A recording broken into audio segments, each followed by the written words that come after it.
Ahoj, ja som Jakub a som z Fast Movie Tutorials a dneska si ukážeme prvý tutoriál na GameMaker z jednej minihry, ktorú ideme robiť.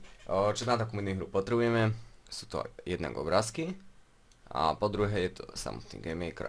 Obrázky sú jednoduché, je to náš pajac, potom je to zlý pajac, je tu box, pozadie, potom sú tu strely a potom je tu korunka. Toto je GameMaker. A my si ho narýchlo predstavíme. Tuto máme hornú lištu, úplne nepodstatnú, aspoň zatiaľ.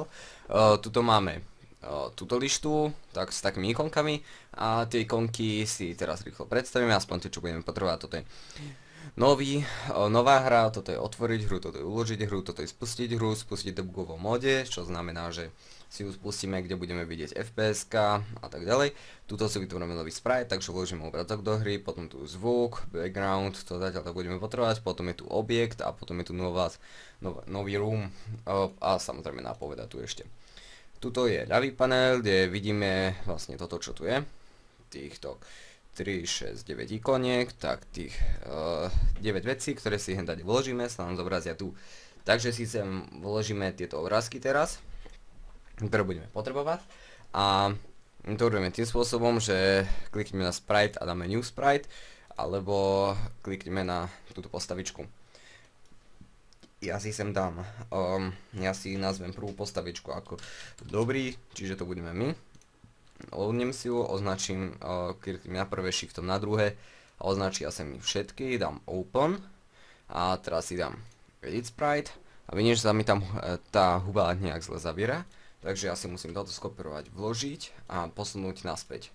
Zase skopírovať, vložiť a tento obrázok posunúť naspäť. A tento zase skopírovať, vložiť a tento usunúť až naspäť. A teraz sa mi tá huba už pekne otvára.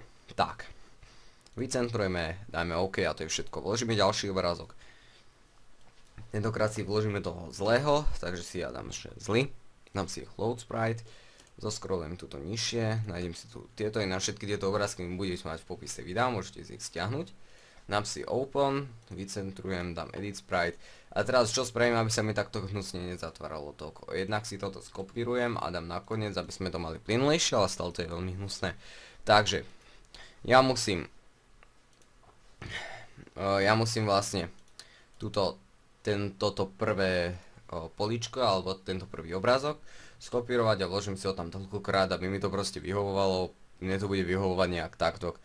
CCA to je taký najrýchlejší, najjednoduchší spôsob aspoň. Tak, takto to vyzerá.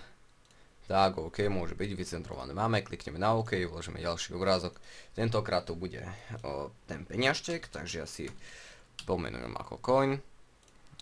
A samozrejme si ho tam vložím, vycentrujem a to je všetko, čo s tým budeme robiť. Ten nejdem animovať. Ďalej si tam vložím strela. Dobrá. Tak. Loadnem si ju, musím ísť nižšie. Aj tu vycentrujem, vložím, to je všetko, čo s tým budeme robiť. A takisto aj strela zlá. Loadnem si ju. Ops. Loadnem si ju sem. Tak, vycentrujem, vložím. Teraz tam vložíme ďalej box, ten si vysvetlíme v ďalšom diele, na čo funguje. Tak, máme ho tam, vycentrujeme.